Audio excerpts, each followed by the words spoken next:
SCHD and VYM show up in almost every best dividend ETF conversation, and they charge nearly the same rock-bottom fee. So which one actually wins? The honest answer is, it depends what you're optimizing for. And by the end of this video, you'll know exactly which one that is for you. Let's start with cost, because it's the easiest to settle. Both funds charge right around 6 cents per $100 invested annually. Cost is basically a tie here. This comes down to methodology, not price. Here's where they actually diverge. SCHD tracks the Dow Jones U.S. Dividend 100 Index. It starts with companies that have paid dividends for at least 10 consecutive years, excludes REITs, then runs the survivors through a quality screen: free cash flow to debt, return on equity, dividend yield, and 5-year dividend growth. The top 100 scorers make the cut, capped at 4% per stock and 25% per sector. That's a quality and growth filter that happens to produce yield, not a yield chase. VYM tracks the FTSE High Dividend Yield Index instead.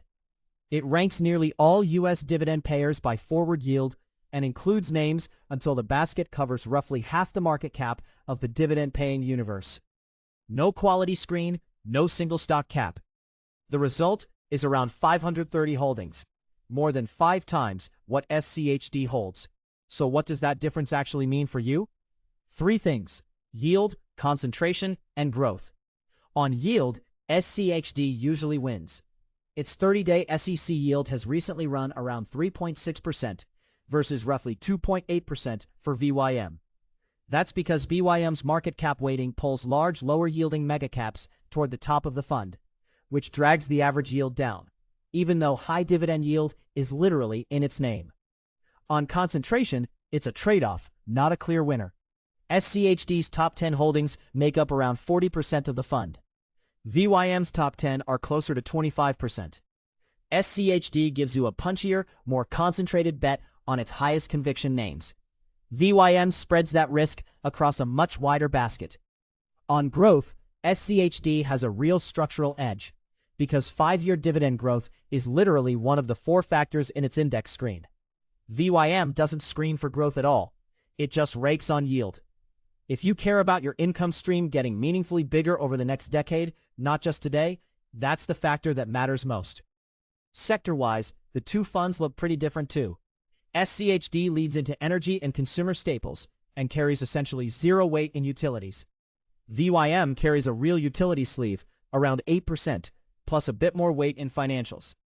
Now, on total return, over recent 5 and 10-year windows, SCHD has generally modestly outpaced VYM. Neither has kept up with the S&P 500 over the same stretch, which is normal for a dividend-tilted strategy that excludes low or zero yield growth names by design.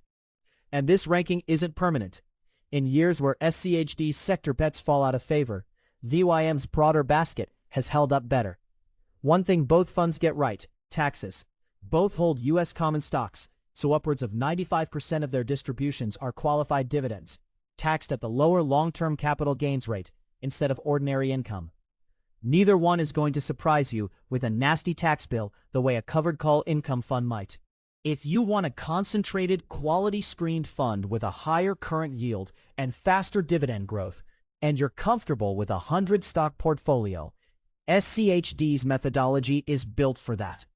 If you'd rather have broad, diversified exposure across 500-plus dividend payers and don't want to bet on any one quality factor, VYM's breadth is the better fit.